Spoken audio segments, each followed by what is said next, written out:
Princípios de Bioestatística. Aula 3, parte 2.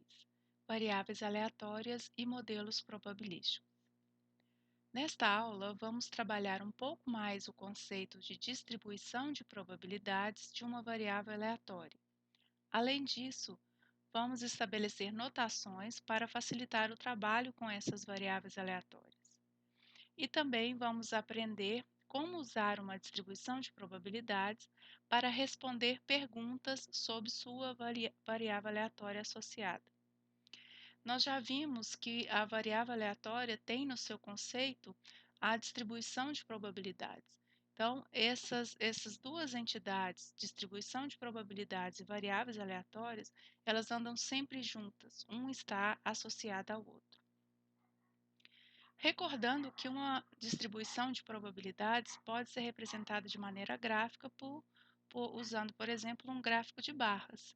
Aqui nós temos a distribuição de probabilidades para a variável aleatória número de filhos por mulher da localidade A. Nós vimos que nessa localidade é mais provável que uma mulher tenha 2 filhos, 1 ou 3 filhos, que são as barras com maior altura, representando as suas probabilidades. A partir de 7 filhos, 7, 8, 9, 10, 11 ou mais filhos, essas probabilidades vão diminuindo. Definições importantes para se trabalhar com distribuição de probabilidade é o domínio da variável aleatória. O domínio da variável aleatória é o conjunto de valores que a variável aleatória pode assumir. E distribuição de probabilidades de uma variável aleatória é composta pelas probabilidades associadas a cada valor do domínio da variável aleatória. Então, veja que a associação entre variável aleatória e distribuição de probabilidades passa pelo conceito de domínio. Então, a cada elemento do domínio, ou seja, o conjunto de valores que a variável aleatória pode assumir, nós vamos associar uma probabilidade, que é a probabilidade da variável assumir aquele valor. E o conjunto dessas probabilidades todas é o que nós chamamos de distribuição de probabilidades. Uma notação que é bastante útil para se trabalhar com variáveis aleatórias é substituir a variável por uma letra. Então, eu quero trabalhar as letras para definir a variável aleatória, nós geralmente usamos as letras maiúsculas. E muito comum usar as últimas letras do alfabeto, X, Y, Z e W, mas nada impede de usarmos qualquer outra letra do alfabeto para representar uma variável aleatória. Então, se eu quero trabalhar com o número de pessoas com toque, uma amostra de 10 pessoas, eu posso definir essa variável uma vez e chamá-la de X. A partir desse momento, toda vez que eu quiser me referir a essa variável, eu vou me referir a X, porque eu já defini que X é o número de pessoas com toque em uma amostra de 10 pessoas. A mesma coisa se eu quiser trabalhar com o peso em quilos de um indivíduo adulto. Uma vez que eu defino essa variável e chamo, por exemplo, de Y, toda vez que eu quiser me referir a essa variável, eu não preciso chamá-la pelo nome completo e simplesmente me falar em Y. Para designar o domínio da variável aleatória, nós usamos as letras minúsculas correspondentes. Então, se nós chamamos a variável aleatória de x maiúsculo, nós vamos usar x minúsculo para representar o conjunto de valores que ela pode assumir. Então, no caso do número de pessoas com toque numa amostra de 10 pessoas, o domínio dessa variável são os valores inteiros de 0 a 10. Então, nós vamos usar o x para representar esse conjunto de valores. No caso da variável y, que é o peso em quilos de um indivíduo adulto, bom, nós não sabemos qual é o peso mínimo nem qual é o peso máximo que um indivíduo adulto pode ter, mas com certeza esse peso é maior do que zero. Então, nós simplesmente vamos definir o domínio dessa variável y, colocando que y minúsculo, porque se refere aos valores, é maior do que zero. Bom, agora nós vamos ver algumas propriedades que são muito importantes para a variável aleatória e para a distribuição de probabilidade. A primeira propriedade é que o domínio de uma variável aleatória ele é sempre numérico. Isso está implícito no conceito do que é uma variável aleatória. Então, uma variável aleatória ela pode ser discreta ou contínua, né? Nós já temos essa definição de variáveis quantitativas. Uma variável ela é discreta quando ela só pode assumir valores inteiros. Então, se eu definir y como sendo o número de filhos por mulher, o domínio da variável aleatória y é composta por todos os números inteiros maiores ou igual a zero. Como nós não sabemos qual é o número máximo de filhos que uma mulher pode ter, então ficamos com as reticências no final ali do conjunto. A variável aleatória ela também pode ser contínua, o que acontece geralmente quando ela é fruto de uma medida. Então, eu posso definir z como sendo a altura de um indivíduo adulto, em centímetros ou em metros, o que for. Como nós não sabemos qual é a altura mínima que um indivíduo pode ter e nem a altura máxima, nós só sabemos com certeza que essa altura é maior do que zero. Então, nós simplesmente falamos que isso tem que ser um número positivo. A segunda propriedade diz respeito a uma associação que eu já tinha comentado anterior, é que toda variável aleatória tem associada a ela uma distribuição de probabilidades. Nós podemos não conhecer essa distribuição, mas ela existe, porque sem a distribuição de probabilidades, a variável aleatória não faz sentido. Então, lembrando de X, né, que é o número de pessoas com toque em uma amostra de 10 pessoas, que foi selecionada de uma população cuja prevalência de toque é igual a 0,20, ou 20% daquela população tem o transtorno obsessivo compulsivo. Então, supondo que eu conheça essa distribuição de probabilidades, nós vamos ver como isso pode ser feito um pouco mais adiante. Ela pode ser representada nessa tabela, né, onde eu coloco aqui na primeira linha o domínio da variável, que são os valores inteiros de 0 até 10, e abaixo eu coloco as probabilidades associadas, que juntas formam o que a gente chama de distribuição de probabilidades. E aqui eu já aproveito para colocar alguma notação. Né? Então, essa notação aqui que é da probabilidade. Nós já conhecemos esse P com os colchetes, que quer dizer probabilidade de alguma coisa que está aqui dentro, que é esse evento.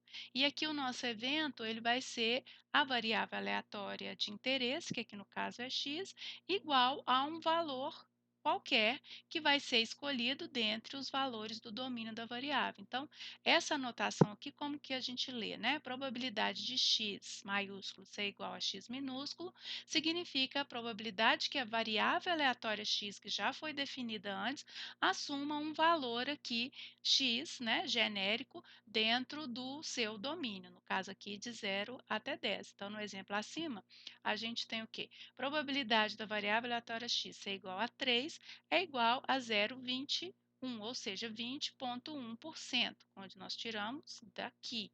Né? Então, a probabilidade do número de pessoas com toque numa amostra de 10 ser igual a 3, quando a prevalência de toque na população é de 20%, essa probabilidade é de 20,1%. Então, essa anotação vai ser bem útil para a gente, porque ela simplifica muito o problema. Ao invés de ter que escrever toda a frase, a gente resume toda a frase, toda a pergunta sobre probabilidade com essa anotação aqui. Bom, as variáveis, a distribuição de probabilidade das variáveis discretas, elas têm as suas próprias propriedades, né? Então, seja x uma variável aleatória discreta que pode assumir os valores descritos pelo conjunto de valores x, que é o seu domínio, né? Então, a probabilidade que x, essa variável aleatória x, assuma um valor genérico, x minúsculo aqui, ele, como eu disse lá atrás, ele representa a probabilidade que a variável aleatória x assuma um valor genérico dentro do seu domínio, que está sendo representado por x minúsculo. Essa probabilidade de x assumir um valor dentro do seu domínio, ela é sempre maior ou igual a zero e ela é sempre menor ou igual a 1, porque lembra, isso aqui é uma probabilidade. E a gente já viu lá atrás que probabilidade só faz sentido entre 0 e 1. Se nós estivermos trabalhando com porcentagem, entre 0 e 100%. Então, como essa notação aqui em cima representa uma probabilidade, então ela também tem que estar no valor, no intervalo entre 0 e 1. Então, essa é a segunda propriedade. E a terceira propriedade é de que quando eu somar todas essas probabilidades para todos os valores de x, né, então eu substituir aqui todos os valores de x e somar essas probabilidades, então lembra aqui da notação do somatório, né? Então, eu estou somando todas essas probabilidades, substituindo aqui todos os valores de x possíveis.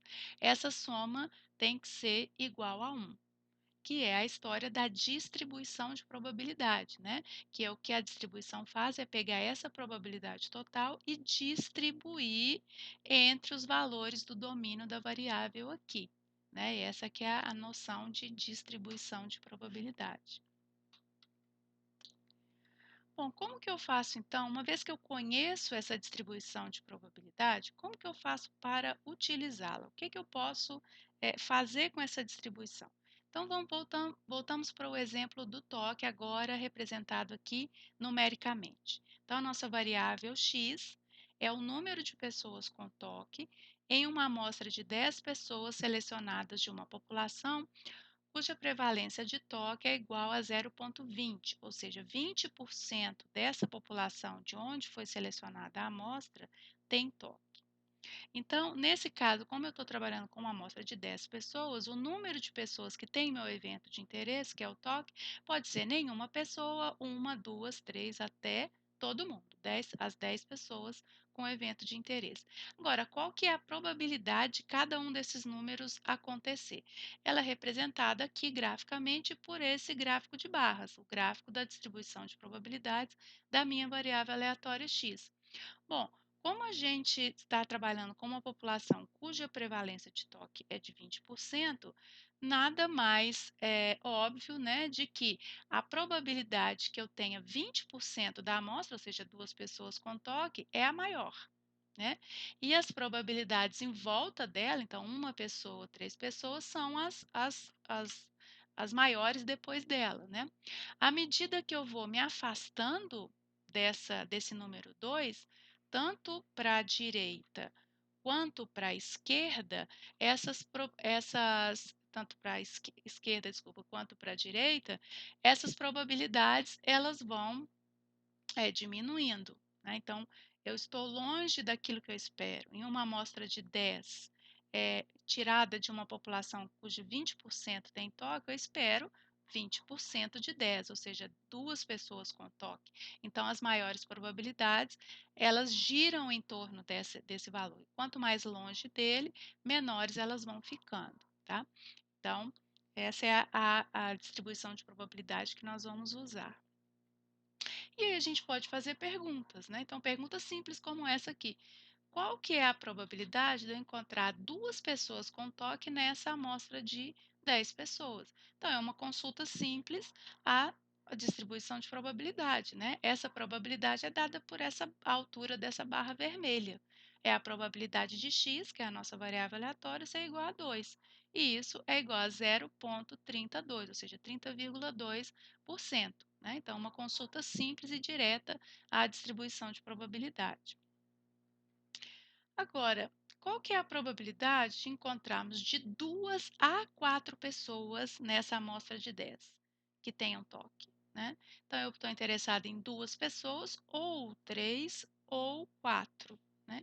Então, eu estou interessada na soma das probabilidades desses três eventos aqui, que é x igual a 2, ou x igual a 3, ou x igual a 4. Como eu estou interessada na união, né, desses eventos. Como eles não têm interseção, a probabilidade da união é simplesmente somar essas três probabilidades aqui. Se a gente somar a altura dessas barras, vai dar aí quase 60%. eu posso representar essa probabilidade aqui como sendo a probabilidade de x está entre 2 e 4, inclusive, né? Então, o x é maior ou igual a 2 e ele é menor ou igual a 4, porque eu estou endereçado de 2 a 4, né? Então, inclusive o 2 e o 4. Então, é a maneira de representar isso na forma intervalar. O x é um número que está entre 2 e 4, inclusive, né? Incluindo os extremos. Qual que é a probabilidade de encontrarmos até 3 pessoas com toque? Então, eu estou interessada em 0 pessoas, ou uma, ou duas, ou 3. Então, até 3, incluindo 3. Então, o que eu estou querendo, ó, é a probabilidade de x ser menor ou igual a 3. O 3 está incluso, né? Então, eu quero a união desses 4 eventos aqui, que é o x igual a 0, x igual a 1, x igual a 2 e x igual a 3. Se eu vou aqui na barra, eu tenho que, na distribuição de probabilidades, eu tenho que pegar a altura dessas barras pintadas em vermelho. Somando todo mundo, vai dar 0,879, ou seja, 87,9% é a probabilidade de achar até 3 pessoas com toque nessa amostra de 10, né? É uma probabilidade muito alta porque ela inclui as 3 maiores, ou as 4 maiores, né? As 4 maiores probabilidades. Então, ela dá uma probabilidade bastante alta. Se eu espero 2 pessoas com toque nessa amostra de 10, a probabilidade de ter até 3, ela é bastante grande.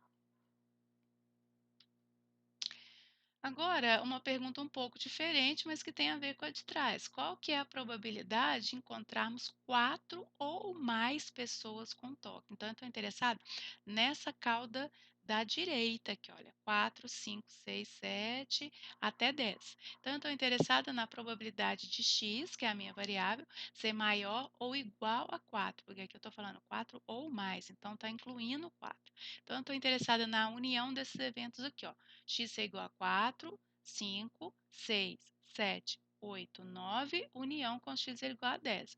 Como eles não têm interseção, porque não tem como x ser igual a 4 e ser igual a 5 ao mesmo tempo, basta somar as probabilidades, que são as alturas das barras aqui nesse gráfico, né? Então, somando tudo, a gente encontraria 12,1%, né?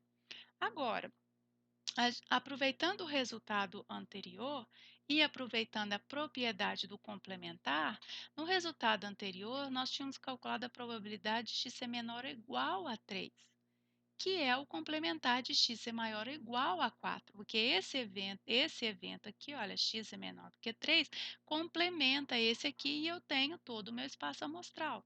Então, eu posso calcular essa probabilidade desse jeito aqui. A probabilidade de x ser maior ou igual a 4 é 1 menos o complementar dele, que é x ser menor ou igual, menor que 4, né? Porque se eu incluo 4 aqui, não posso incluí-lo aqui.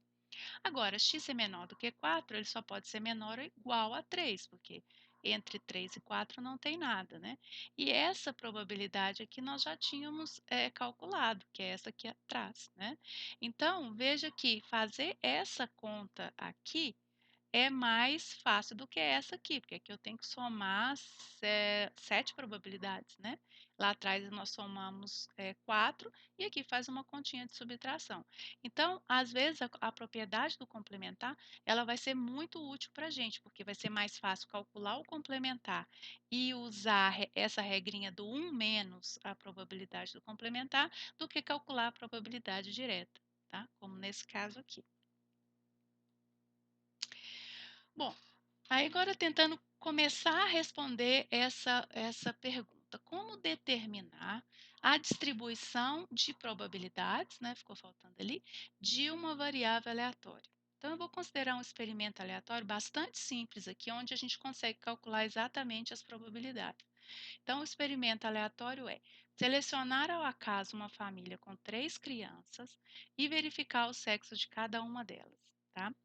Qual que é o espaço amostral desse experimento aleatório? Antes de falar do espaço amostral, vamos colocar os dois eventos possíveis, né? Então, F, a criança é do sexo feminino, e o evento M, a criança é do sexo masculino.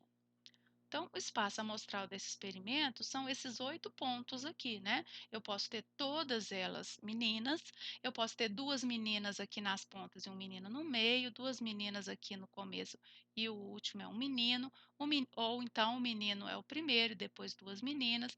Eu posso ter aquela onde eu tenho dois meninos e uma menina só. Aqui também dois meninos e uma menina, mas no meio aqui, dois meninos e a última criança é uma menina e todo mundo menino. Então eu tenho essas 8 possibilidades quando eu estou olhando para 3 crianças e verificando o sexo delas. Então esse é o espaço amostral do meu experimento aleatório, ok?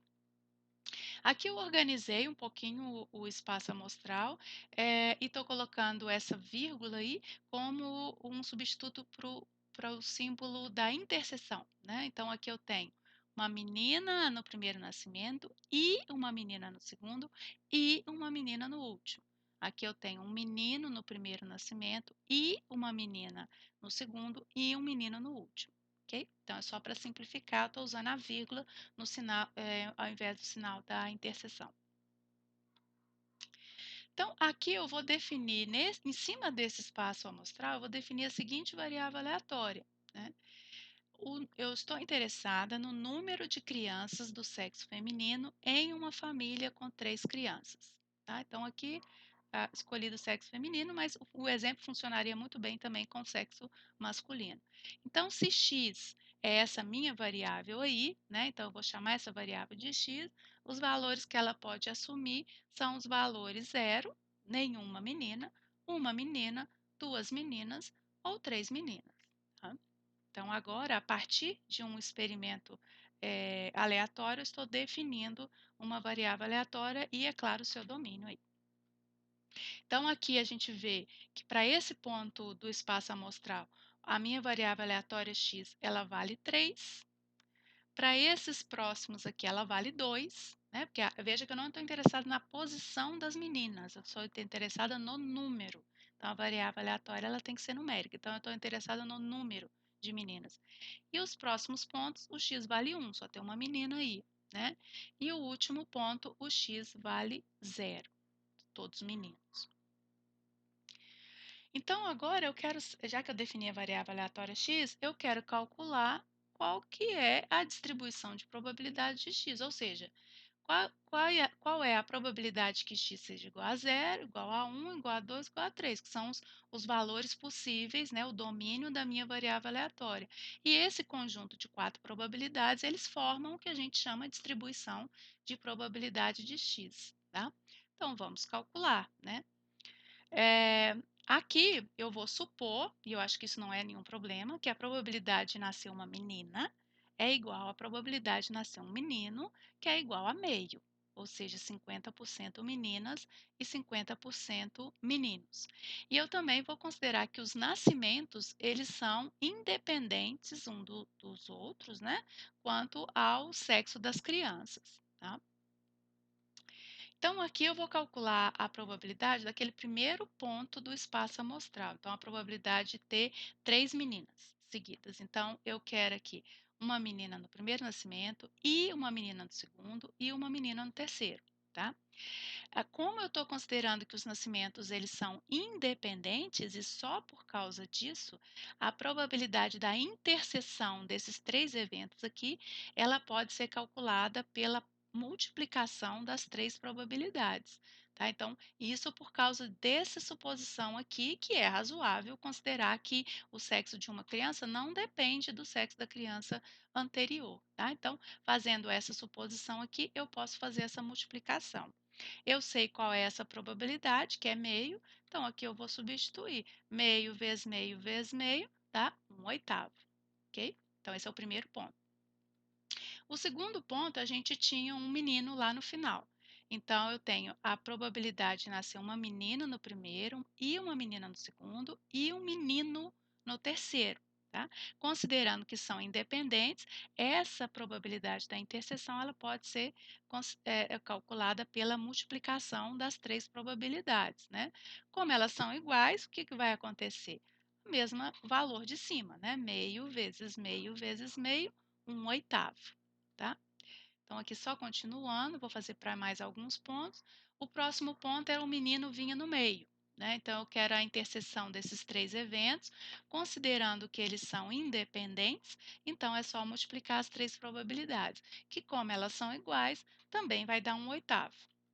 O próximo ponto vai acontecer a mesma coisa, porque eu só desloquei o menino aqui para o primeiro nascimento, né? Então, eu tenho a interseção desses 3 eventos, que por causa da suposição de independência dos nascimentos, essa interseção pode ser calculada pela multiplicação das probabilidades dos eventos individuais, que como são iguais, a gente já viu, vai dar meio vezes meio vezes meio, 1/8, né? Então eu não preciso chegar até o final, porque já deu para perceber que o mesmo vai acontecer com todos os 8 pontos do meu espaço amostral. Então aqui estão os outros pontos do espaço amostral, a probabilidade de todos eles vai ser igual a 1/8, né? Todos eles têm a mesma probabilidade. Então, agora eu posso passar para a minha variável aleatória. Probabilidade de x ser igual a zero. Quando que o x é igual a zero? Só quando nascem 3 meninos. E só tem uma maneira de nascer 3 meninos em 3 nascimentos, que é uma só, né? Então, a probabilidade desse ponto do espaço amostral, nós já vimos lá atrás, que é 1/8. Qual que é a probabilidade de nascer uma menina, né? Então, ela pode nascer aqui na primeira posição, no meio ou na última posição aqui. Então, eu estou interessado numa união de eventos, porque eu não estou interessada na posição do nascimento da menina, e sim no número de meninas. Então, pode ser assim, ou assim, ou assim. A gente já sabe que a união de eventos que não tem interseção, porque não tem como esses eventos acontecerem ao mesmo tempo, é simplesmente somar as probabilidades individuais, né? E essas probabilidades nós acabamos de calcular lá atrás, são todas iguais a 1/8. Então, eu vou somar 1/8 3 vezes, 3/8. Então, a probabilidade de nascer uma menina em 3 nascimentos é 3/8. A probabilidade de nascer 2 meninas em 3 nascimentos, vai ter a mesma lógica daqui. Eu estou interessada nas 2 meninas, não importa a posição. Então, é esse evento, ou esse, ou esse. Como eles não têm interseção, a probabilidade da união é a simples soma das probabilidades dos eventos separados. E a gente já viu que todos esses pontos do espaço amostral aqui têm a mesma probabilidade, 1/8. Então, somando 3 vezes, 3/8. E o último ponto, né, do domínio da variável aleatória x é x igual a 3. Qual que é a probabilidade de x ser igual a 3? Todas as 3 meninas, né? Então, a gente já viu lá atrás que eu tenho esse ponto aqui, ele tem probabilidade, como todos os outros, 1/8. Aqui representando graficamente a distribuição de probabilidade do número de meninas em 3 nascimentos, né? Então, o que a gente vê é que a probabilidade de nascer uma menina é igual à probabilidade de nascer 2 meninas. E a probabilidade de serem todas meninas é igual de não ter nenhuma menina, ou seja, todos meninos, né? Então, aquela história de que as pessoas ficam surpresa, né? Ah, a pessoa teve 3 meninas e outra teve 3 meninos. A probabilidade dos 2 tipos de configuração de família é a mesma. 3 meninos e 3 meninas é a mesma, né? E de 2 meninas e um menino, ou 2 meninos e uma menina, também é a mesma, né? E, na verdade, as configurações individuais, elas têm todas as mesmas probabilidades, porque a gente viu que todos os pontos desse espaço amostral tinham probabilidade de 1/8, né? Então, qualquer configuração, 2 meninos antes, uma menina depois, uma menina antes, 2 meninos depois, tudo tem a mesma probabilidade, embora o senso comum fale que uma coisa, nascer 3 meninos tem uma probabilidade diferente de nascer uma menina e 2 meninos, não, é a mesma probabilidade, é 1/8, ok?